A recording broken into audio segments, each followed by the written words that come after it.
salão.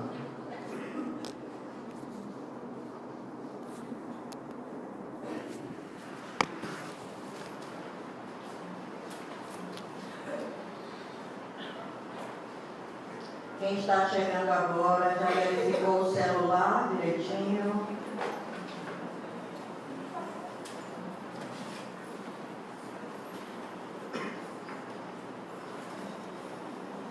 Bom dia mais uma vez. Bom dia. Bom dia aos nossos queridos irmãos da Rádio Web FEB ou Rádio Web Fobem. Que vocês possam também aí, onde estejam, receber essas vibrações. Alguém chegando a casa pela primeira vez? Seu nome? Juliana? Seja bem-vinda e venha sempre. Se você quiser alguma informação a respeito do funcionamento da casa, pode procurar qualquer pessoa que esteja portando o crachá, tá bem? Seja sempre bem-vinda. Mais alguém? Agora, vamos. A Casa Esse Reis está trabalhando o tema As leis morais na atualidade. E hoje, o nosso querido Flávio é que será o responsável e o tema dele é Lei do Trabalho. E para ele, as nossas melhores vibrações.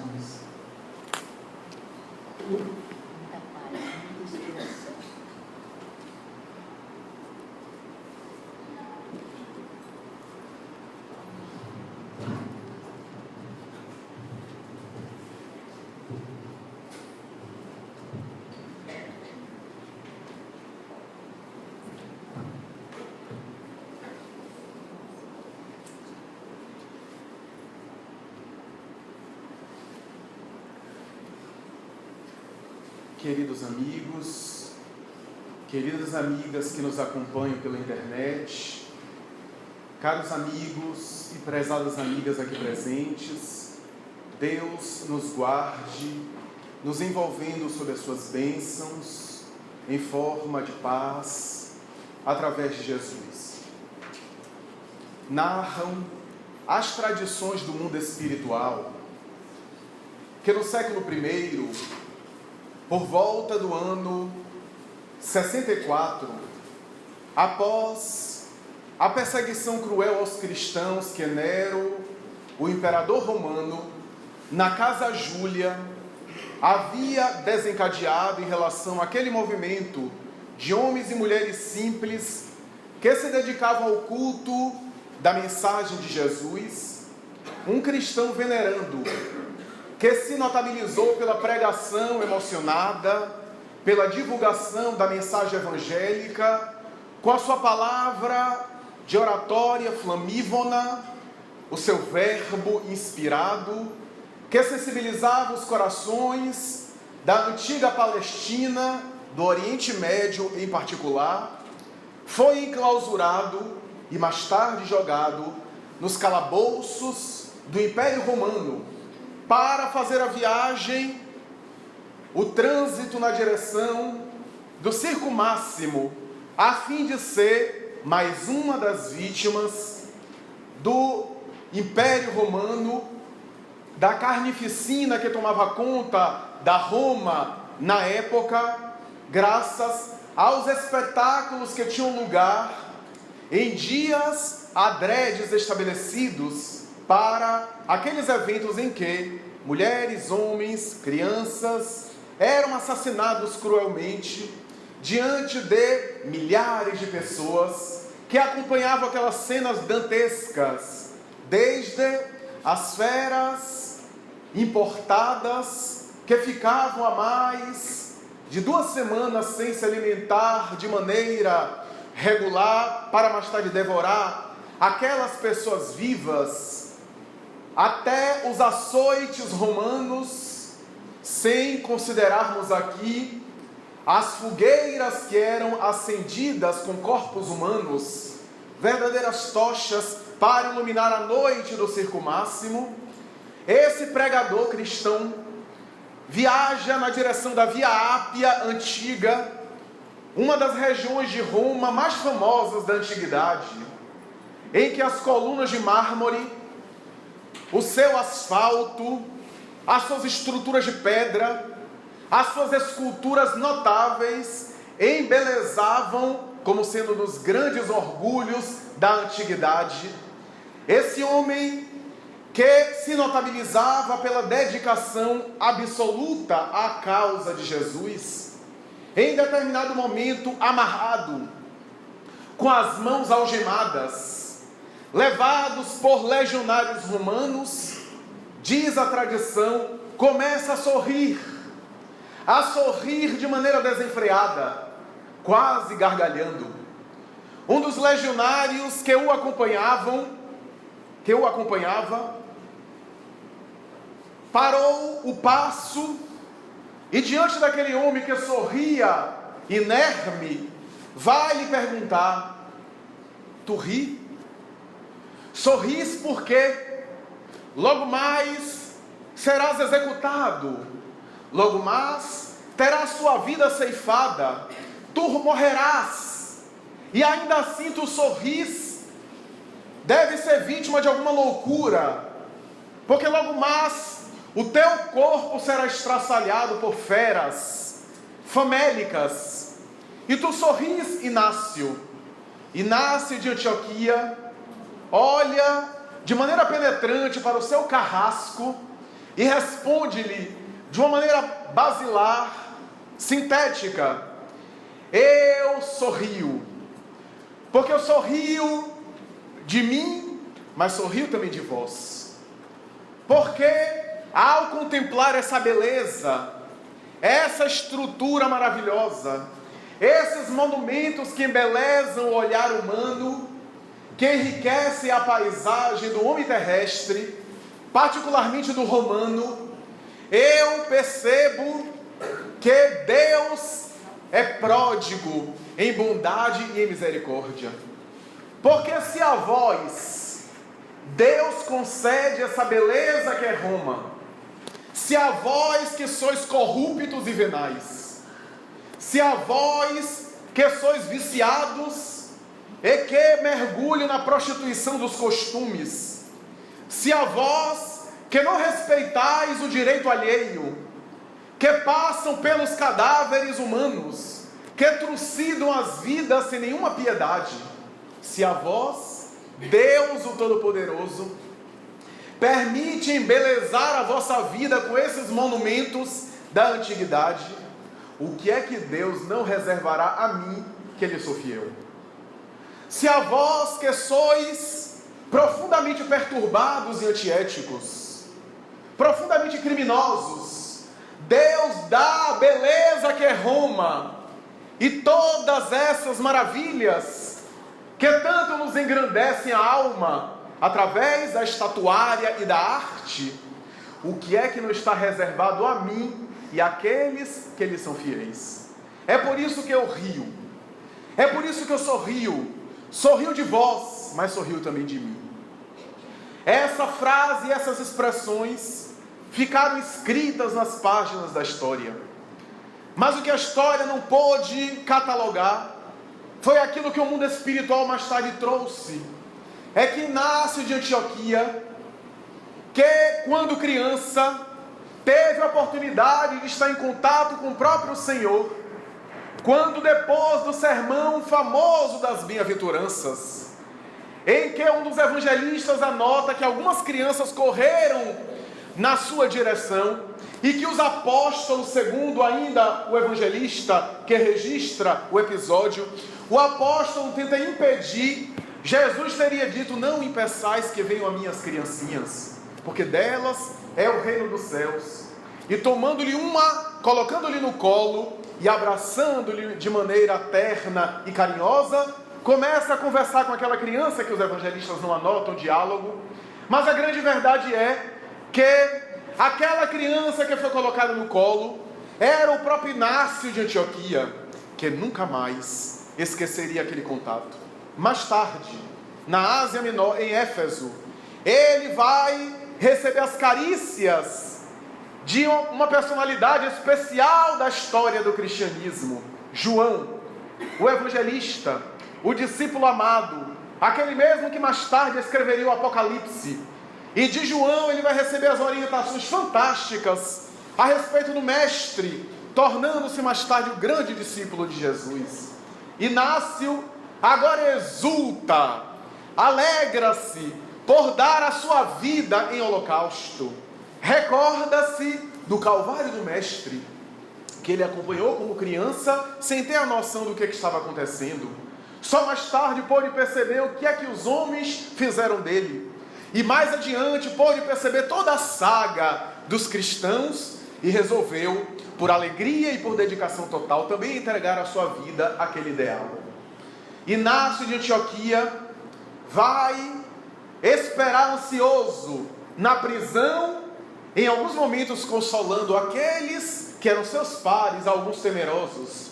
E quando os cristãos são jogados na arena, diante de cerca de 50 mil espectadores, que gritavam, que ululavam em prol da morte, da destruição, da carnificina, da catástrofe, Inácio percebe que as feras da Numídia, da Dalmácia, de Dalmanuta, de regiões da Líbia, são liberadas famintas. Alguns dias antes, colocada carne crua, sangrenta no seu olfato para espicaçar ainda mais a agressividade, são liberados na arena. E ele percebe as feras que correm pressurosas na direção de uma e outra pessoa.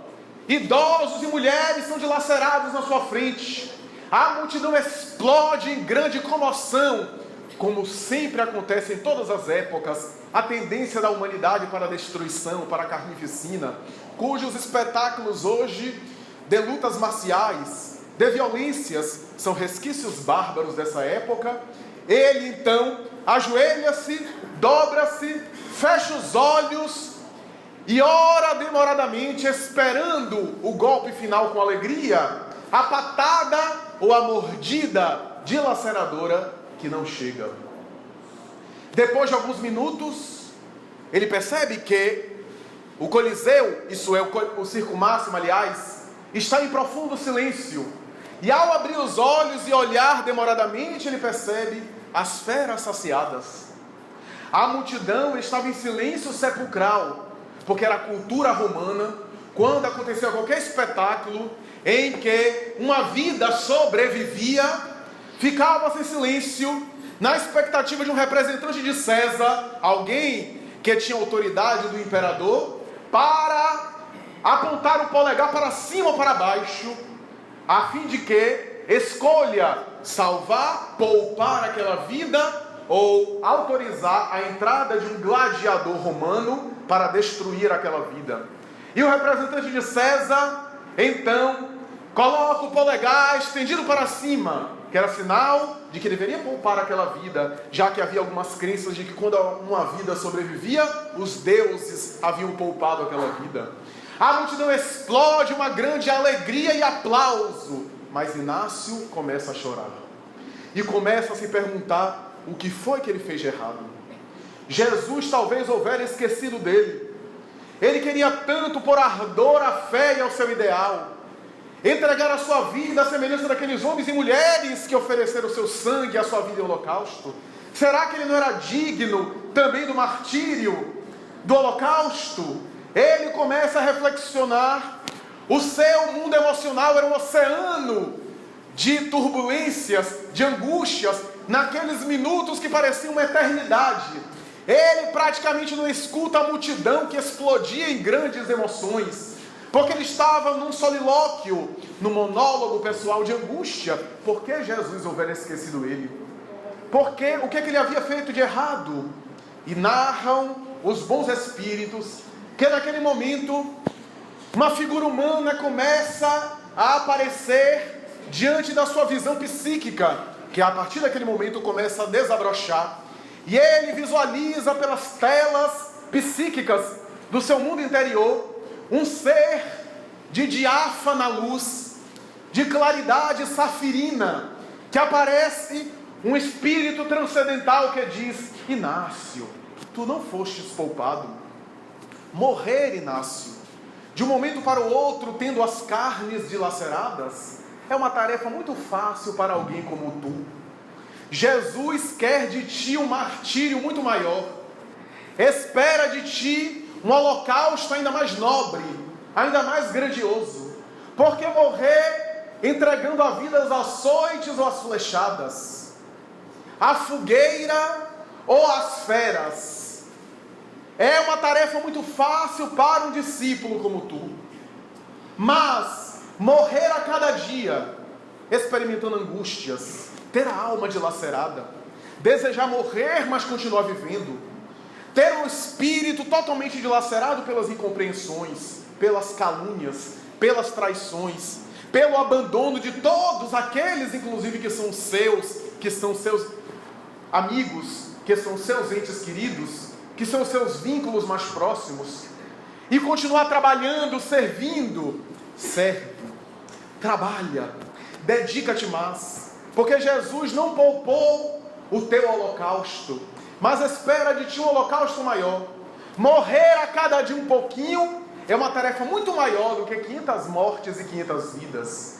Vai e serve mais, porque o trabalho te espera, Inácio. E aquele ser angelical desaparece diante dos seus olhos. Inácio então levanta-se renovado e nunca mais esqueceria aquele contato transcendental. A partir daquele momento, vai se desdobrar em mais trabalho, em mais tarefas, oferecendo a sua vida entrega total, viajando praticamente por toda a Ásia Menor, levando a mensagem de Jesus, sendo incompreendido, sendo perseguido, sendo caluniado, sendo abandonado, sendo vítima de intolerâncias cruéis e permanecendo fiel ao ideal até o fim. O trabalho. Trabalho é uma expressão que procede de um termo latino, tripalium, que segundo os melhores estudiosos e historiadores, tripalium era um instrumento utilizado na agricultura de 3 pedaços de madeira e que também era utilizado para tortura, para castigo dos escravos. Tripalho, portanto, era um instrumento de tortura. Essa expressão é que deu origem à palavra trabalho.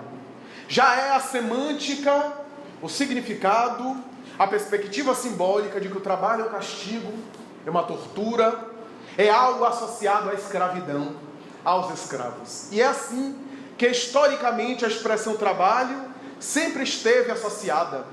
Os estudiosos afirmam que o trabalho está associado à produção de produtos ou serviços, em que o homem transforma a natureza nesses serviços ou produtos para melhorar o próprio meio ambiente, através de cujo mistério ele não apenas altera o meio que cerca, em uma perspectiva dialética, mas é alterado pelo meio que ele altera. Na interação do seu organismo com o meio, do ponto de vista material, ele vai naturalmente alterando o seu contexto e sendo alterado pelo trabalho que ele realiza.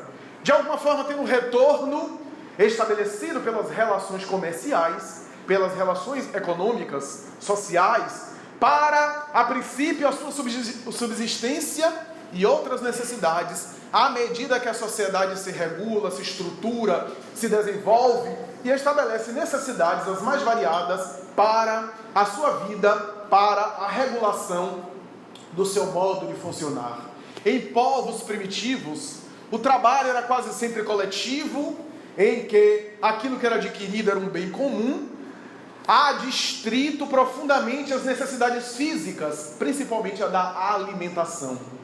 A alimentação, em face dos instintos de conservação da vida, que faz o homem buscar manter-se para os outros instintos de perpetuação da espécie, de repouso e de renovação, falo-á, buscar na natureza os mecanismos essenciais para essa manutenção.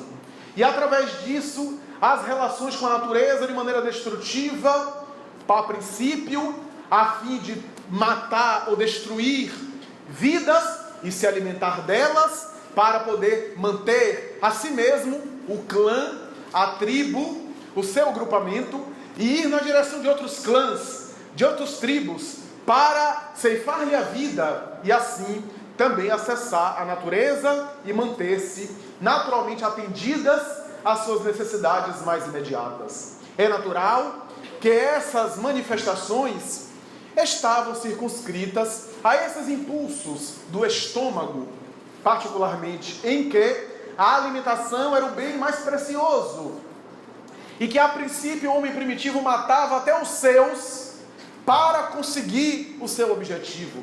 Após alguns séculos, em épocas primitivas, percebeu-se que ao ceifar a vida do seu grupo, ele também tinha a sua vida ameaçada, porque sozinho, diante dos mecanismos agressivos e hostis da natureza que ele não conseguia compreender, ele tinha também a sua vida ceifada, desde as catástrofes, dos cataclismas, dos flagelos naturais, até os animais selvagens, e assim por diante. Então ele vai manter naturalmente o seu grupamento para estabelecer as fronteiras das guerras em necessidades materiais, para também na conquista do território. Afinal, através da relação com o território, ele poderia acessar vários campos para retirar da natureza, particularmente dos animais, o seu meio de sobrevivência. Mais tarde, no chamado período neolítico, após o famoso paleolítico da pedra lascada, nós temos,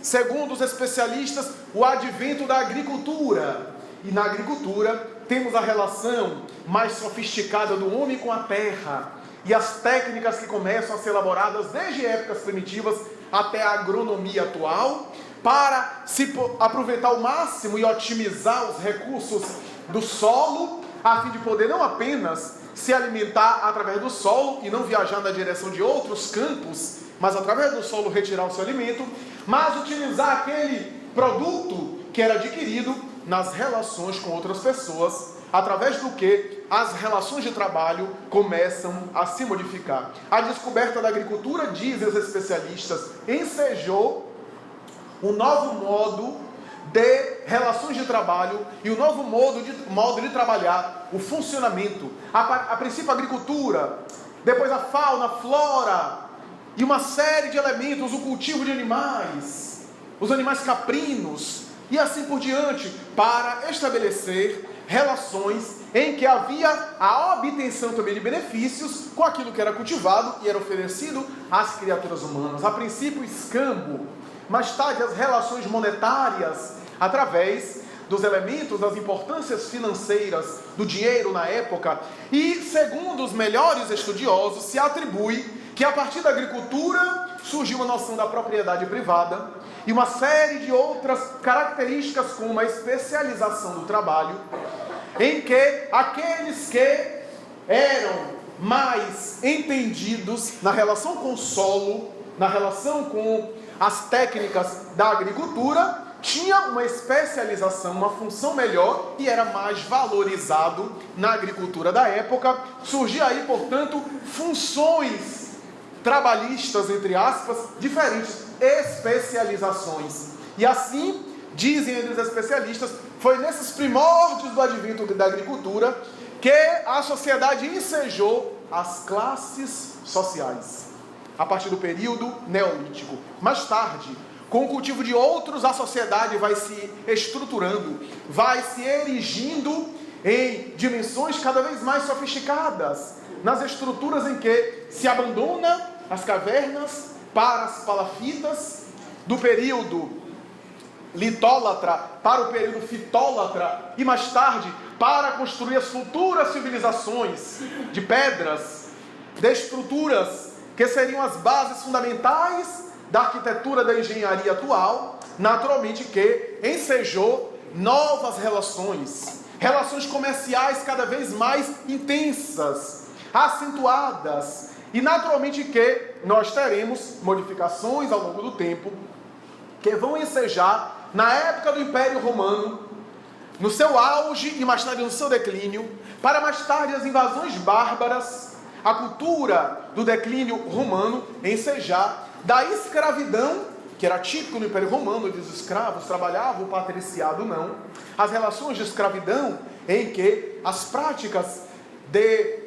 utilização de mão de obra humana para o trabalho deveria ter como retorno na injustiça social vigente das classes mais favorecidas e que, naturalmente, essa cultura vai ensejar mais tarde com a modificação do Império Romano, na Idade Média principalmente, o feudalismo, e no feudalismo a noção de escravidão para servidão, em que a propriedade de uma terra era também um elemento agora valioso, já que na agricultura a terra tinha um valor, agora a terra poderia ser usada para que o indivíduo trabalhasse e não oferecesse um produto, mas o seu serviço na terra, em que oferecia agora, através da sua atividade, para o senhor da terra, isso é, para aquele que era dono da propriedade, do terreno, os seus serviços, e servia ali para a obtenção de determinados valores. Apesar dos estudiosos atribuírem a servidão como quase que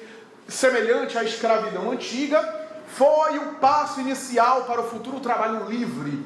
A escravidão, a servidão. Embora o indivíduo ficasse ainda profundamente vinculado por conta das dívidas que pagava ao seu senhor, a fim de utilizar a terra dele e oferecer os seus serviços e ganhar alguma coisa, quase sempre ficava dominado, vinculado, mas já era um passo avançado, o passo da servidão. É natural que tudo isso engendrou uma nova relação. A Idade Média é rica nessa visão estrutural, em que a própria instituição religiosa estabelecia, na época, que os escravos é que deviam trabalhar. A herança latina romana, de que o trabalho era uma atividade associada aos escravos, que não eram considerados criaturas humanas, eram considerados animais para servir o ser humano, porque a mão de obra humana escrava era considerado indivíduos sem almas, graças à visão religiosa que também influenciou toda a cultura na época. E essa Idade Média, rica desses elementos, vai estabelecer a ideia de que não apenas a aristocracia, a nobreza, na época que tinha direito divino, como também os religiosos, que não tinham a obrigação e não deveriam trabalhar, porque era algo vergonhoso, era naturalmente associado a princípios escravos, depois camponeses, os chamados plebeus, de maneira geral, que deveriam ali manter uma sociedade injusta e aos caprichos dos poderosos através do suor e de uma série de situações de sacrifício, de injustiças sociais, para pelo menos poder sobreviver. Com o advento mais tarde da Reforma e a ética e a mensagem protestante, a princípio de Lutero e depois de Calvino, tivemos uma série de análises e de interpretações da doutrina calvinista e do pensamento protestante em geral, que vigorou e predominou em grande parte de países europeus, a princípio da Alemanha, da Inglaterra e depois de outros países, algumas potências mundialmente conhecidas hoje, vai naturalmente ensejar uma nova visão, porque coincide com o declínio do poder da nobreza, da aristocracia, daqueles que não trabalhavam, em função de criaturas humanas que viam no trabalho uma forma de adquirir recursos e também valorando o trabalho como algo digno agora, como algo ético, como algo que era admirável, em detrimento daquilo que era vergonhoso para a Idade Média, para a religião dominante, para a igreja tradicional e para a nobreza. Foi naturalmente essa ética que ensejou a ideia protestante de que o trabalho dignifica o homem. Algumas pessoas atribuem essa frase a Calvino, outros a outros pensadores. O trabalho dignifica o homem. A ideia de que estava naturalmente associado. E é nesse momento que surge uma série de relações diferentes de trabalho. Max Weber, o notável pensador, que escreveu uma das obras mais famosas do século XX, A Ética Protestante e o Espírito do Capitalismo, vai dizer que todas as nações que aderiram ao pensamento protestante e se desvincularam do pensamento católico romano se tornaram as grandes potências mundiais hoje, em função da relação com o trabalho. Se nós observarmos, por exemplo, a América do Norte, de natureza protestante de maneira predominante, se nós examinarmos a Alemanha, a Suíça e os países vinculados principalmente de idioma germânico, a Inglaterra desde Henrique VIII, que era uma das grandes potências, a maior potência mundial na época, e assim por diante, vamos perceber que são potências econômicas, de uma maneira geral, quase sempre mais predominantes do que Portugal, do que Espanha, que permaneceram vinculados ao conceito católico de trabalho da Idade Média. Essa, portanto, vinculação, essa conceituação coincide com a classe conhecida como burguesia, os comerciantes, aqueles que utilizavam-se de produtos, de serviços e de oferecimento à sociedade de elementos para poder ganhar, para poder lucrar. E essa ideia da burguesia, dessa classe, vai engendrar uma nova ordem social. É natural que coincide também com o declínio do teocentrismo e do antropocentrismo que cresce. A visão de que o homem está no centro do universo. Deus era colocado de lado em função da religião dogmática, da religião perseguidora, dos métodos religiosos que não atendiam mais a cultura, o intelecto de seres privilegiados, desde Isaac Newton, a Galileu Galilei, a Nicolau Copérnico, a Giordano Bruno, a René Descartes, os grandes pensadores que foram pais da futura ciência, do pensamento científico, que não poderiam mais se satisfazer com aquele pensamento religioso tradicional, com aquela religião superficial. Francis Bacon chega a dizer: uma filosofia superficial conduz o pensamento do homem ao materialismo, ao ceticismo, mas uma filosofia profunda conduz o pensamento do homem à verdadeira religião. Mas a religião que havia era superficial, era profundamente perturbadora, dogmática, impedindo inclusive do pensamento científico desenvolver-se, da ideia dos grandes conhecimentos que começavam a chegar nos pródromos da futura física, das ciências, da astronomia. E é natural que a humanidade comece a se divorciar da religião e avançar na direção de grandes conhecimentos, naturalmente negando agora qualquer questão, exagerando, mas negando qualquer questão espiritual, metafísica, para a ideia do aquilo que é comprovado pelos sentidos. É nessa época que surge o empirismo britânico, o comprovado pelas experiências, pelos sentidos materiais. O iluminismo francês, com os ideais do racionalismo, do questionamento, e que vão ensejar a Revolução Francesa, os ideais democráticos, as liberdades democráticas, e a sociedade passa a se estruturar de uma nova maneira. As dignidades humanas, pelo menos teoricamente, o respeito às criaturas, os elementos básicos da democracia atual, o direito ao voto e de ser votado, e naturalmente que tudo isso vai alterar profundamente a sociedade e também as relações de trabalho. O cientificismo de um lado, a ideia de que somente aquilo que a ciência pode comprovar é fato, é verdade, vão ensejar o famoso materialismo. Nesse momento é que surge a chamada Revolução Industrial, em que não apenas as famílias são afetadas profundamente, mas a relação do indivíduo com o trabalho, que vai naturalmente aglomerar as famílias em torno das grandes indústrias.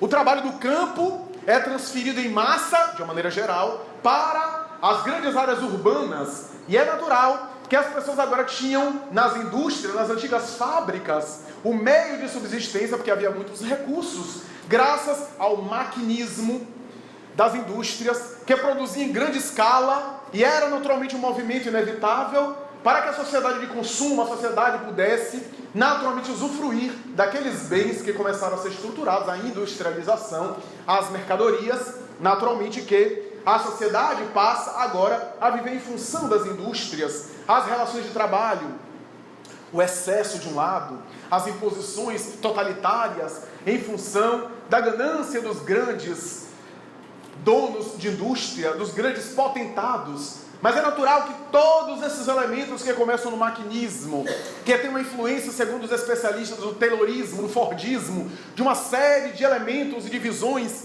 para estruturar uma sociedade em produção de larga escala, muito bem elaborado e apresentado de maneira metafórica, simbólica e subliminal por Charles Chaplin, na sua antológica mensagem Os Tempos Modernos.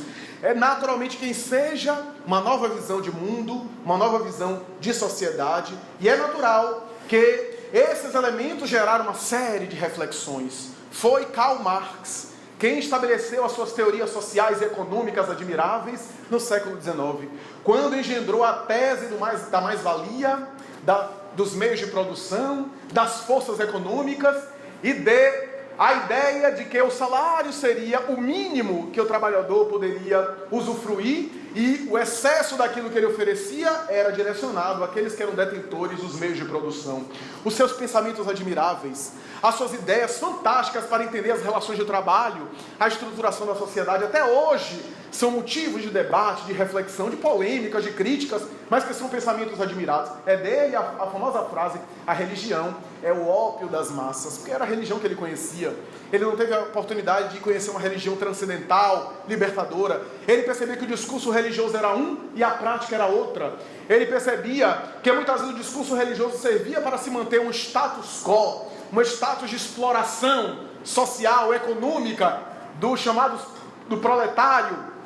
do proletariado, daquele que era mais desconsiderado, que era explorado nas suas relações de trabalho, na sua força de trabalho, para oferecer o excesso, a mais-valia, àqueles que eram donos dos meios de produção. Não obstante, Karl Marx via a sociedade como sendo apenas um conjunto de forças econômicas. As forças econômicas é que movem a sociedade. Era a sua visão, graças à qual estruturou a partir do Manifesto Comunista e mais tarde da obra a respeito do capital, a ideia do materialismo histórico, materialismo dialético, apoiado pela dialética de Hegel, pelas ideias de Engels, a ideia do materialismo histórico dialético, que o mundo é formado por elementos exclusivamente materiais, que a alma nada mais é do que um suor do cérebro, da mesma forma que a urina é uma segregação dos rins. Era a ideia estrutural da ciência do momento, que refletia também na obra desse homem admirável, que, no entanto, estruturou a sociedade e viu a sociedade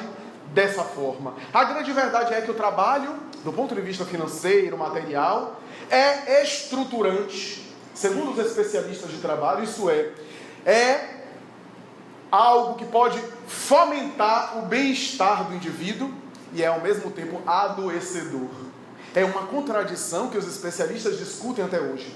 O trabalho, ao mesmo tempo que adoece, fomenta também bem-estar, a depender de uma série de fatores que os estudiosos examinam, desde o contexto da situação, dos meios em que o indivíduo tem para trabalhar, até a sua relação subjetiva com o trabalho, a sua relação simbólica, aquilo que ele atribui ao trabalho, que é quase sempre atribuído como sendo uma desgraça, um fardo, um tormento, e é natural que esses elementos subjetivos fazem com que o trabalho seja estressante, seja algo tenso, para além daquilo que ele já é tenso, para aquilo que ele já exige do indivíduo. E é natural que hoje temos uma série de estudos de doenças ocupacionais, de problemas físicos e ou mentais em função do trabalho, da relação do indivíduo com o trabalho e de uma série de características que os estudiosos colocam. Não obstante, as pessoas que não trabalham muitas vezes adoecem também. Basta ver a célebre e tão estudada hoje depressão dos aposentados.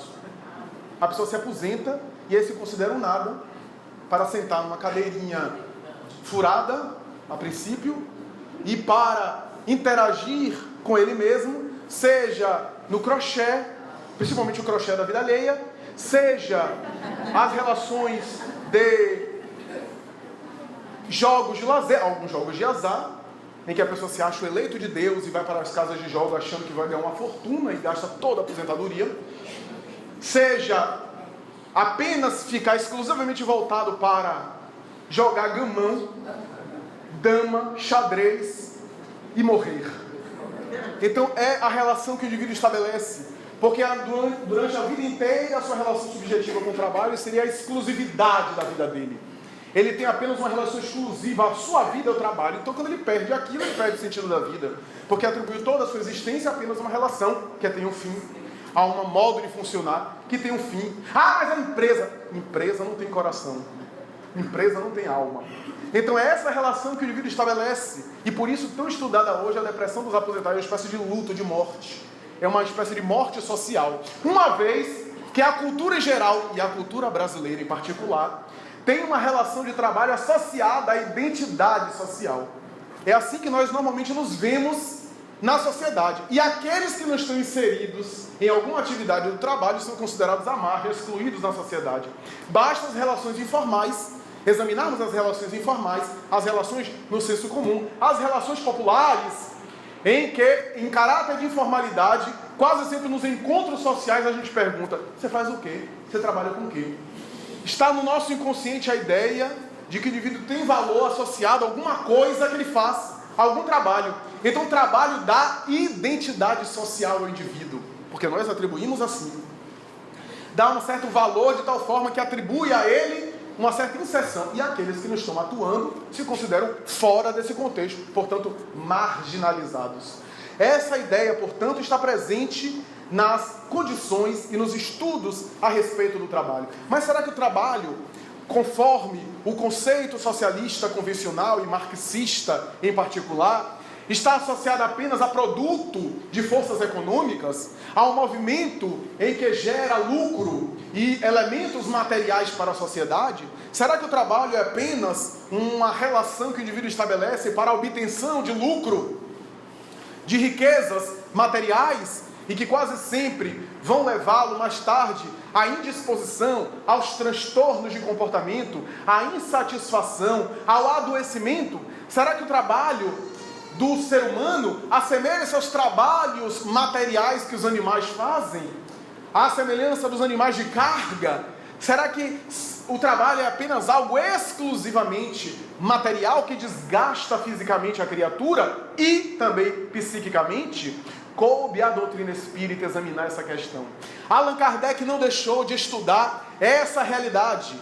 E em O Livro dos Espíritos, obra fundamental da codificação kardeciana, Allan Kardec, após confirmar a imortalidade da alma, demonstrar que somos seres imortais, confirmar que a alma sobrevive ao corpo físico, que nós não temos uma vida apenas que começa no corpo, isso é, no berço, e termina no túmulo, que a alma antecede a fecundação sexual e sobrevive à anóxia cerebral, a parada cardiorrespiratória.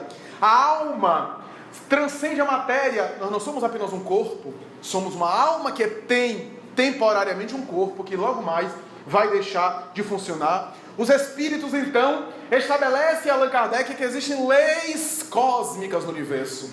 Leis que estruturam a vida cósmica e que se dividem em leis materiais e em leis morais. As leis materiais, dizem as entidades espirituais, são da alçada da ciência.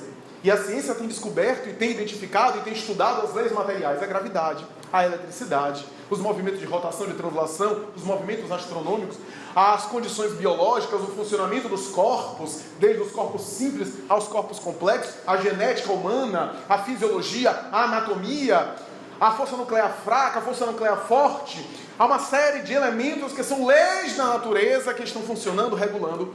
E as leis morais, dizem os espíritos, são da alçada da religião em geral e do espiritismo em particular. Se as leis materiais, dizem ainda os espíritos, regulam a vida da matéria e a vida do corpo, as leis morais regulam a vida da alma, a vida psíquica do indivíduo. Os espíritos, então, dizem a Allan Kardec que essas leis são as únicas essenciais para a felicidade do homem. E o homem só é infeliz quando dela se afasta. É a questão 614. Mas uma dessas leis, são 10 leis morais básicas que compõem o universo, não é o planeta não, o universo. Dessas 10 leis, uma delas é a lei do trabalho, em que Allan Kardec examina de maneira extraordinária. Ele chega a perguntar se o trabalho é uma necessidade da natureza, é uma lei da natureza. E os espíritos respondem que o trabalho é uma lei da natureza, por isso mesmo que constitui uma necessidade. E a civilização obriga o homem a trabalhar mais, porque ele aumenta as necessidades e os gozos. Allan Kardec então se interessa por essas questões. Vai então discernir aquelas falsas necessidades que a civilização vai construindo, exigindo do homem sempre trabalhar, e aquelas necessidades que são naturalmente fruto do desenvolvimento da sociedade intelecto-moral. Porque se formos a rigor pensar que algumas necessidades que são criadas são inúteis, são supérfluas, naturalmente que isso podem ser consideradas supérfluas, embora necessárias naquele momento, em função do desenvolvimento intelecto-moral. Do contrário, teríamos que advogar a causa do homem selvagem de Rousseau, que o homem é bom até a sociedade corrompê-lo. Mas o homem selvagem não era necessariamente bom. Talvez era desprovido do raciocínio, portanto da malícia, mas era predominantemente instintos inclusive destrutivos. E o homem selvagem estava em estado de natura, o que não quer dizer que seja bom. A bondade é algo muito mais profundo e sofisticado do que isso. Era em estado de natura, simples e ignorante, como dizem os bons espíritos na questão 115 de O Livro dos Espíritos.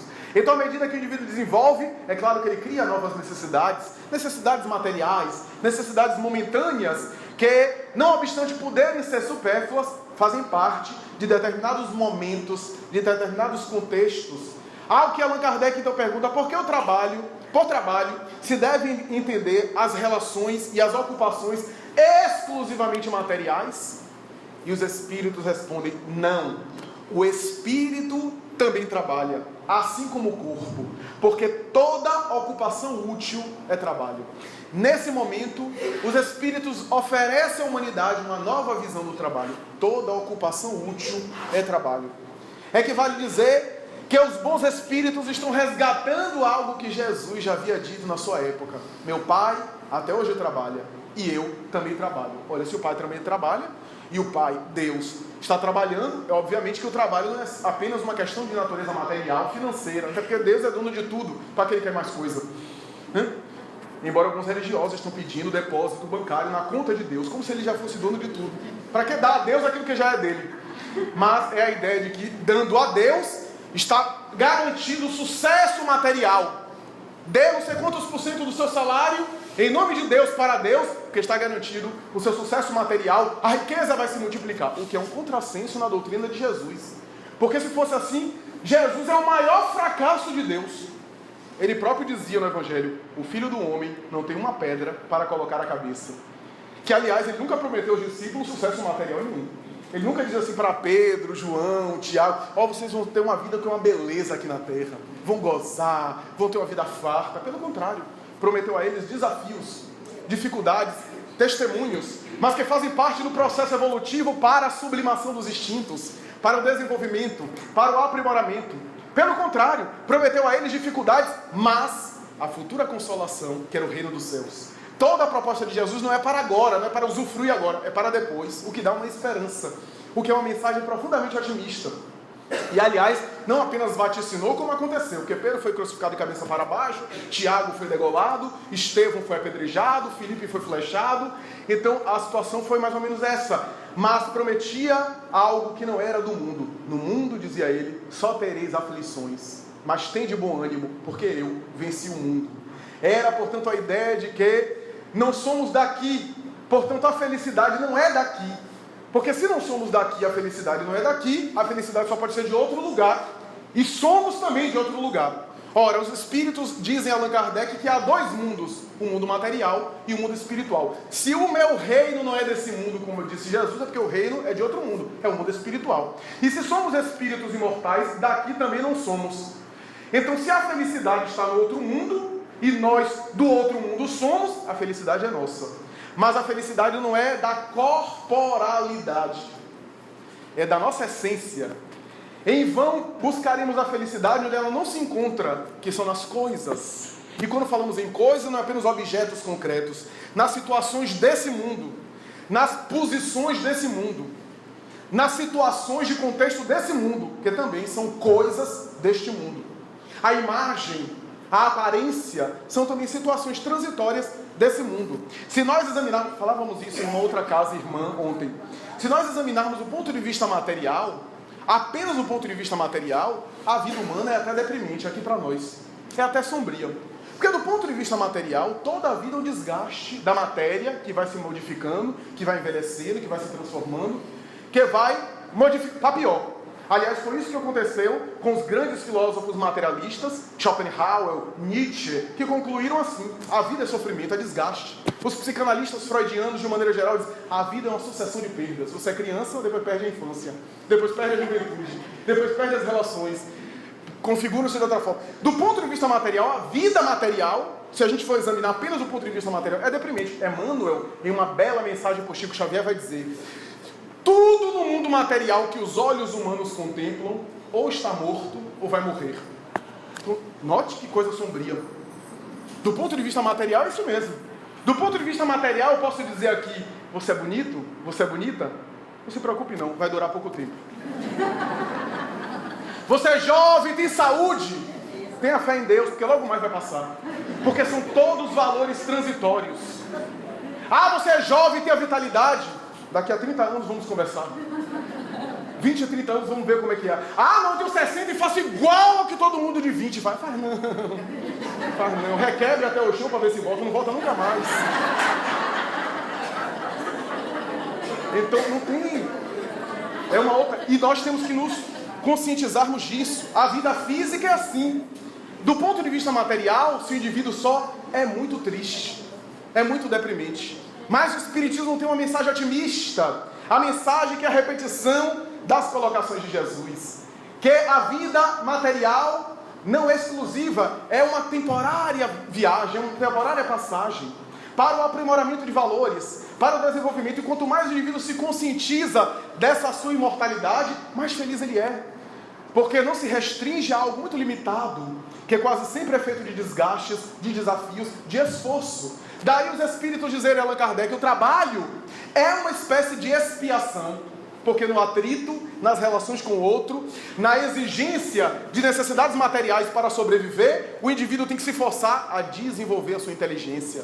E Allan Kardec faz uma análise profunda quando diz, desde o Homem das Cavernas, que tinha que matar o animal para comer, ele tinha que se disfarçar, se enfiar em pedras, mergulhar em florestas, se esconder para alcançar a sua presa, o seu javali, o seu boi, para levar mais tarde a comer ele, ou os frutos, e assim por diante, ou fugir do predador.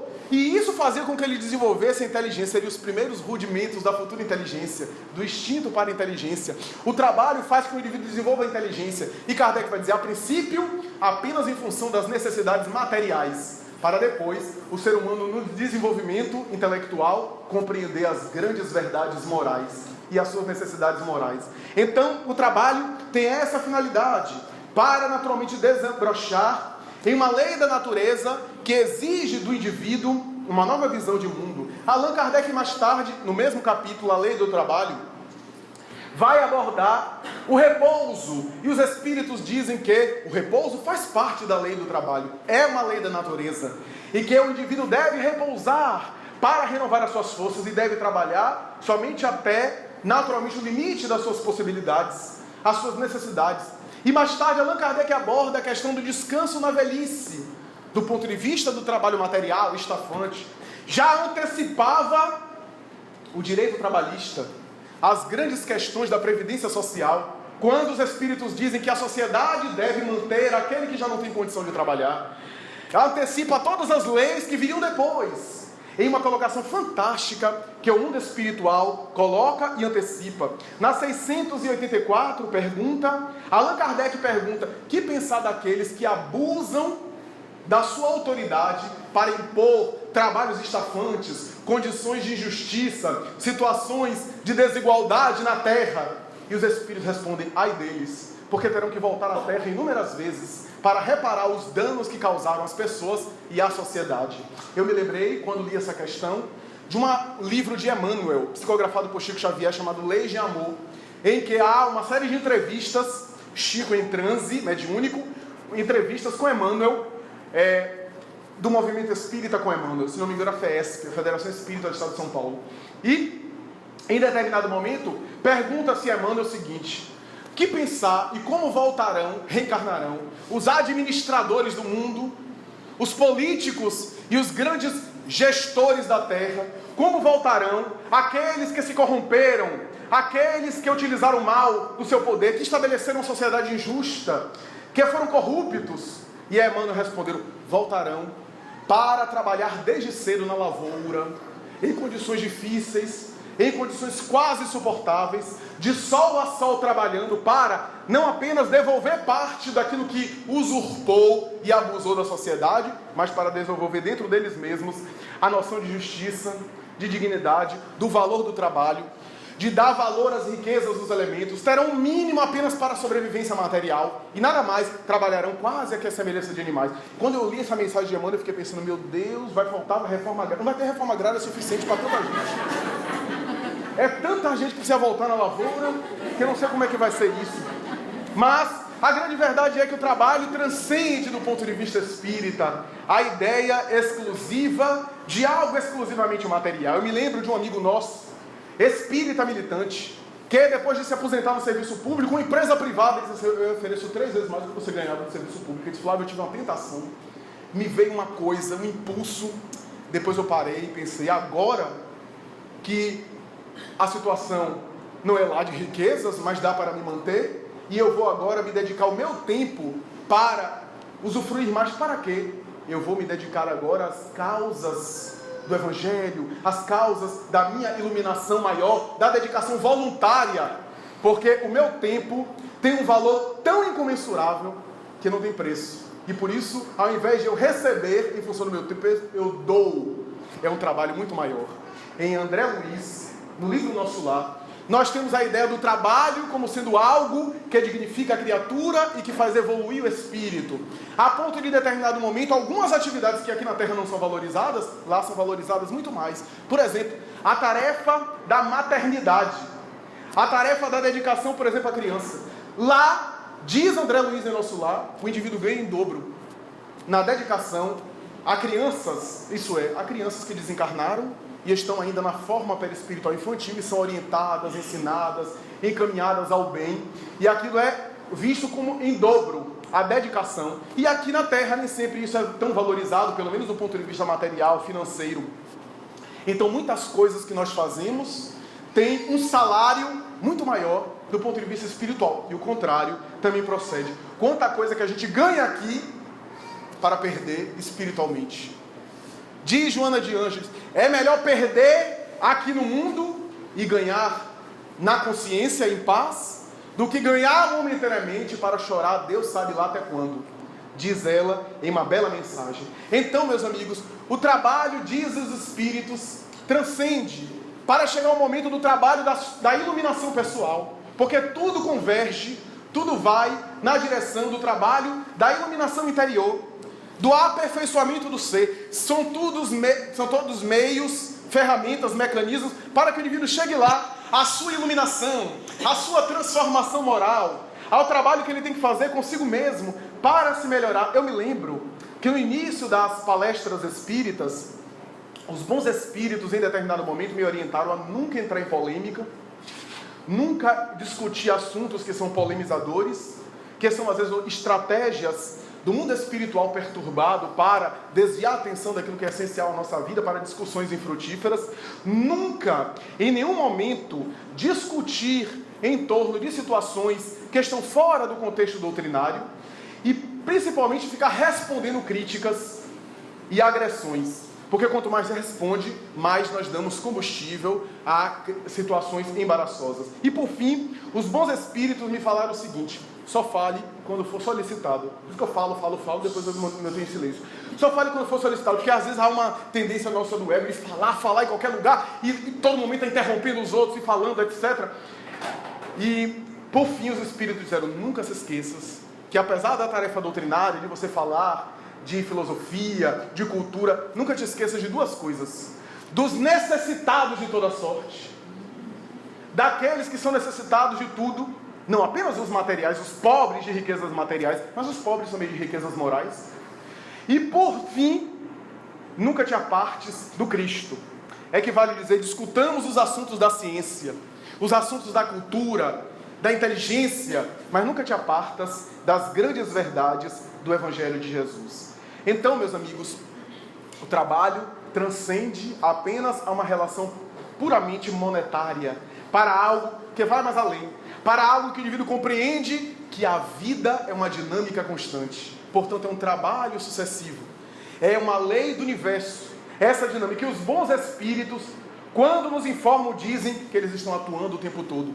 Questão dinâmica. Notem a colocação da teologia medieval de que o inferno seria algo degradante e abrasador para a eternidade. E o céu seria um local de descanso. Descanso para ficar ouvindo harpas, para ficar nas nuvenzinhas. Isso é um inferno.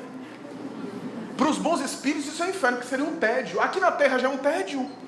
A pessoa ficar sem fazer nada. O ócio, diz Joana de Jesus, o ócio enferruja as engrenagens da alma. Não é necessariamente o ócio apenas de movimentar-se fisicamente. O trabalho também intelectual, o trabalho da boa cultura, da boa leitura, o trabalho de refletir acerca de si mesmo, não é apenas ficar se movimentando para cá, para lá. O trabalho não é apenas do desenvolvimento físico. Não. Mas esse trabalho do autoaprimoramento. Então essa teologia, porque era o que o homem medieval colocava como paraíso era o descanso eterno. Era a ideia de Moisés, de que Deus estava descansando no 7º dia da criação, aposentadoria compulsória a partir do 7º dia, cochilando no seu trono. Quando Jesus discordou dessa tese, quando falou a frase que nós citamos, meu pai até hoje trabalha e eu também trabalho. Quando compreendermos isso, perceberemos que a vida é dinâmica. Falamos ontem em outra casa que certa vez Frei Leão chegou a Francisco de Assis e disse assim: irmão Francisco, se hoje fosse o último dia da sua vida, o que é que você faria? E ele estava cuidando do jardim, ele parou e disse: se hoje for o último dia, continuaria cuidando do meu jardim. É que vale dizer que talvez aí há uma mensagem subliminal, que o grande segredo da vida é cuidar. É que vale dizer servir. Se o indivíduo está cuidando, pouco importa se está cuidando na vida física ou na vida espiritual, porque continua na vida, seja no corpo, seja fora do corpo. Quando aprendermos o verdadeiro sentido da vida, que é amar, e só conseguimos amar servindo, naturalmente que não teremos mais receio, alcançaremos essa fé inquebrantável. Ainda segundo a tradição medieval, dizem que Francisco, em determinado momento, depois de uma grande viagem, voltando para a sua comunidade em Assis, ao chegar à noite, esquálido, bastante depauperado, com as vestes bastante desgastadas ao lado de um companheiro seu, ele bate a porta da sua ordem. Um franciscano abre e diz: quem é? Não, eu sou Francisco, eu queria entrar. E ele olha, estava escuro, e disse: que Francisco, coisa nenhuma, sai daqui, vagabundo. E fechou a porta. A ordem de São Francisco na época já estava se modificando, já havia aquela mentalidade da estrutura de poder, etc. O Frei, se não me engano era o próprio Frei Leão, o Frei Leão começou a chorar. Olha como está Assis, nevando, a gente vai morrer congelado essa noite, a gente não tem para onde ir. E quando olha, Francisco está pulando na neve, brincando com a neve, jogando a neve para cima, etc. Francisco, pelo amor de Deus, você enlouqueceu, a gente vai morrer, vamos ser congelados aqui, e você fica alegre. Como é que você fica assim? Ele diz: eu estou alegre porque agora não tem jeito, agora a gente está 100% na mão de Deus. Que fé é essa? Não precisa dizer que o socorro chegou, que uma ajuda chegou e ele saiu dali e receberam o abrigo. Mas essa fé, e é verdade, 100% na mão de Deus. Então quando não tem mais mão humana nenhuma, é com ele o resto. Então a doutrina espírita vem nos fomentar isso, esse trabalho para alcançar essa integração, essa confiança irrestrita em algo maior, em um poder que está regulando a nossa vida, através dos seus personagens, os seus embaixadores, que são os espíritos bons, que executam a vontade do Pai próximo a nós. As entidades espirituais bondosas estão ao nosso lado, em nome do Senhor, para nos assessorar, porque nunca estamos a sós. E é por essa razão que sempre esperam de nós o trabalho que devemos fazer conosco próprio, que é a da autoanálise, a coragem de examinar as próprias imperfeições e trabalhar para superá-las, para exercitar o bem, para exercitar o amor, para treinar os gestos de solidariedade, porque quem faz o bem, quem produz o bem, já está naturalmente enriquecendo-se de bênçãos e permanece em um estado psíquico diferente, semeando, plantando a futura semeadura de paz e de bênçãos que somente se consegue através do trabalho, através do serviço, o serviço do bem. Portanto, pensemos nisso em prol da nossa iluminação. Muita paz.